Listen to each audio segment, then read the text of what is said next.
Nasci em Pombal, né? Morei até os 12 anos na zona rural.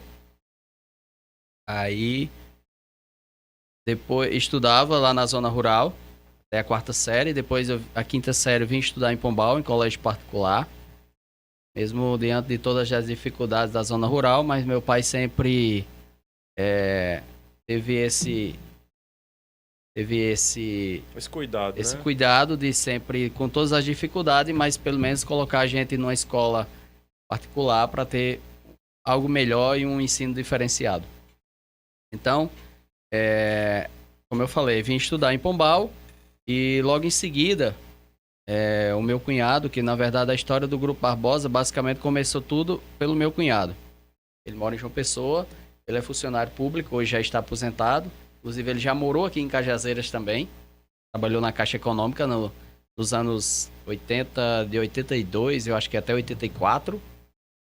E então ele sempre teve vontade de empreender. E junto com seu irmão, o Sebastião, no ano de 1990, eles colocaram uma loja de material de construção, sociedade. E prédio bem pequeno, na época. Depois, em 92, meu cunhado trabalhando, já estava em Pombal na época, né? Como eu falei, ele começou aqui. E depois de 92, ele já estava na Caixa Econômica, transferido para Pombal. E surgiu a oportunidade dele comprar um prédio vizinho à Caixa Econômica. Automaticamente, essa loja que ele tinha num prédio bem pequeno, ele migrou para esse prédio, que era o vizinho onde ele trabalhava. E aí, uma vez ele chegou lá no sítio e disse: meu irmão vai precisar de algumas pessoas para ajudar ele agora, o prédio ficou bem maior, e queria saber de vocês quem é que tem a coragem de ir para lá para dar ajuda a ele. Aí, na época, eu só tinha 13 anos, como eu falei, eu já estudava em Pombal, mas eu vinha fazer eletromecânica aqui no IF. E era uma das áreas que eu mais me identificava, era com a área de material elétrico, dentro do setor do material de construção. E comecei a fazer esse curso e conversando com meus irmãos um dia, rapaz, tô pensando em sair da loja. 99. Aí eu conversando com meus irmãos, tô pensando em sair da loja. O que é que vocês acham de a gente colocar uma lojinha e começar uma lojinha de... Já que a gente não tem dinheiro para colocar uma loja de todos os materiais de construção, a gente vai escolher um segmento dentro de material de construção e começar uma loja dentro desse segmento. Então, como era o mais que eu me identificava e também já estava fazendo um curso na área, que era eletromecânica, aí eu disse: vou entrar aí por esse segmento de material elétrico. Você tem uma ideia como as coisas aqui no sertão ainda eram arcaicas naquele tempo. Isso há 24 anos atrás. Por quê? Para você ter uma ideia, a gente falando agora há pouco, Fernando, sobre fornecedor e tudo mais, naquela época a gente não tinha fornecedor aqui de material elétrico.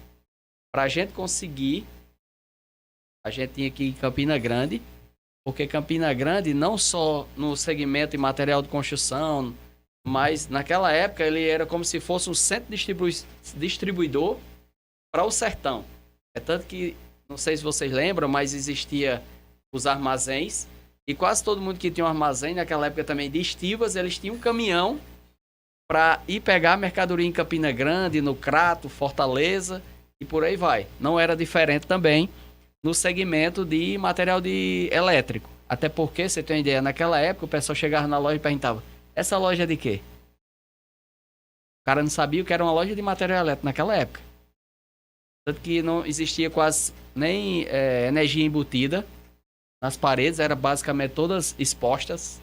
Só se fosse uma casa de um médico, de uma pessoa que tivesse um poder aquisitivo melhor. Recente, ele ia, né? num grande centro e comprava tipo um interruptor embutido, uma luminária diferente, mas até então, de médio porte para baixo, todo mundo só usava aquela iluminação mais simples possível, aquela peirazinha.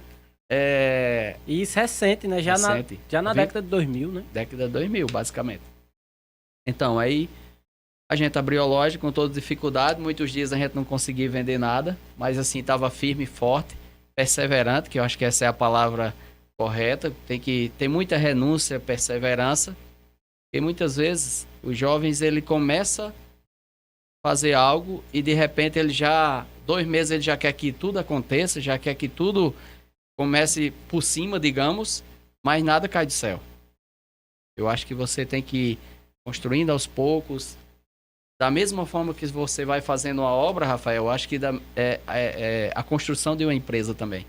A empresa ela não tem como começar já gigante, ela não tem como começar competitiva, até porque ela tem que ter uma fundação bem feita, tem que ter uma estrutura bem feita. Mesma forma que um andamento de uma obra, eu acho que a empresa tem que se preparar. Até porque existe muitas adversidades no mercado e muitas surpresas, por exemplo, como a gente viu agora em 2020, e se o cara não tiver preparado, ele vai sofrer bastante. Uma pandemia dessa, né, que ocorreu. Então, voltando à história, a gente ficou lá, conseguiu montar a lojinha. Como eu falei, a gente basicamente tinha dias que não vendia nada, mas mesmo assim estava ali perseverante. Antônio, começou eu, Marcos, Giseudo e Antônio, só nós 4 até então. Meu cunhado estava lá com o irmão dele na outra loja que a gente trabalhava. E os 2 mais novos ficaram no sítio, que quem fazia a luta lá do sítio era o Marcos e Giseudo, que são os 2 mais novos, que é o que está na loja de Souza e de Patos. E a gente ficou nessa luta. Eu fiquei lá cuidando da loja. Antônio também já estava na sociedade, mas estava ajudando meu irmão lá no supermercado. Só quando a gente necessitou, que começou a crescer, que ele veio para dentro do grupo. E os meninos ficaram lá ajudando meu pai, até que meu irmão às vezes fica brincando. Eu era o vaqueiro. Né? Marcos e Giseudo, eles estudavam em Pombal à noite, mas 4 horas da manhã todo dia eles iam para o sítio para poder tirar o leite, dar ração e tal. Então a gente não tinha vaqueiro. Então quem fazia essa parte todinha era eles. Mesmo assim, estão aí firme e forte hoje juntamente no grupo.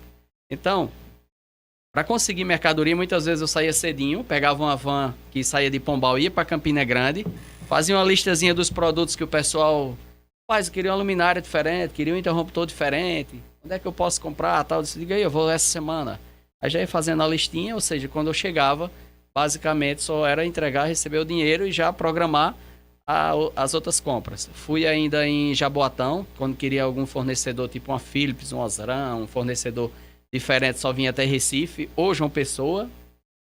E naquela época era muita dificuldade, como eu falei, até para conseguir o produto, para revender. Localização, né, Fábio? Geográfico, você tinha que conhecer de fato o local. Também.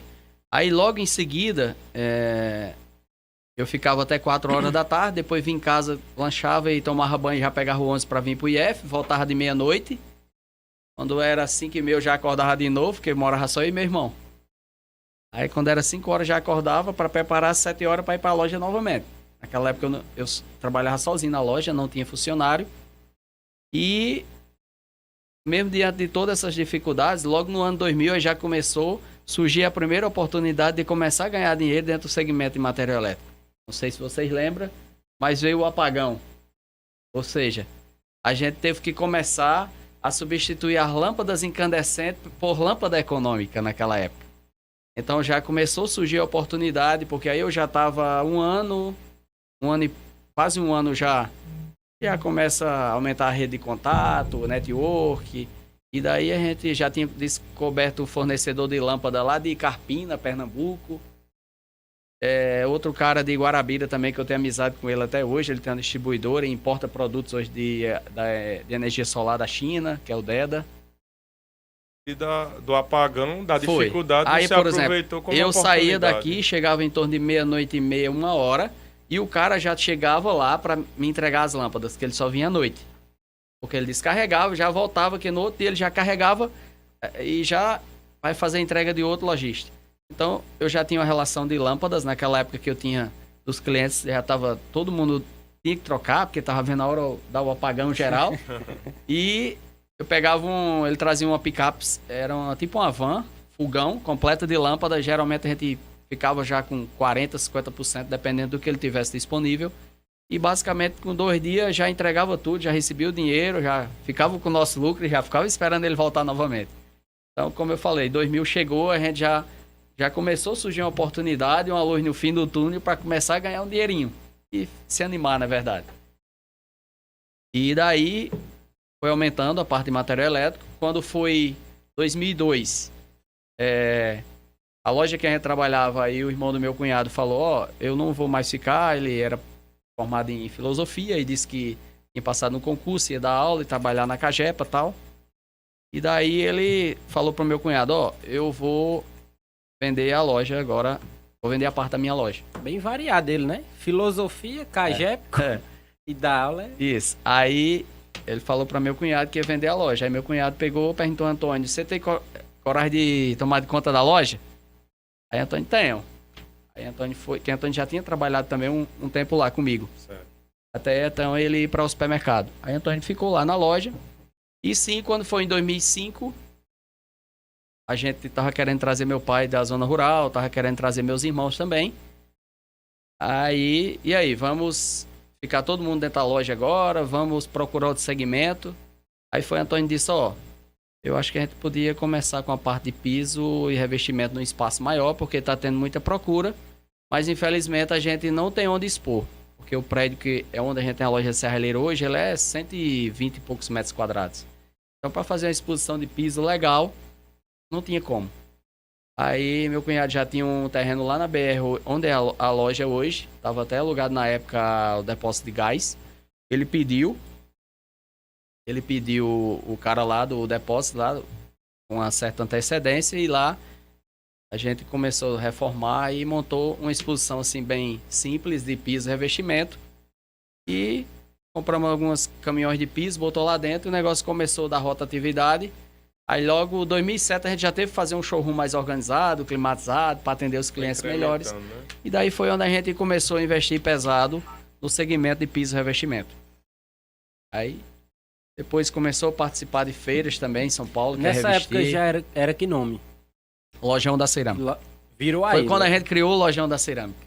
Sim. Aí automaticamente... Antes era qual? Era Eletrofios, que era a que eu ficava, e Ferrotintas, que era a loja onde a gente já trabalhava. Sim.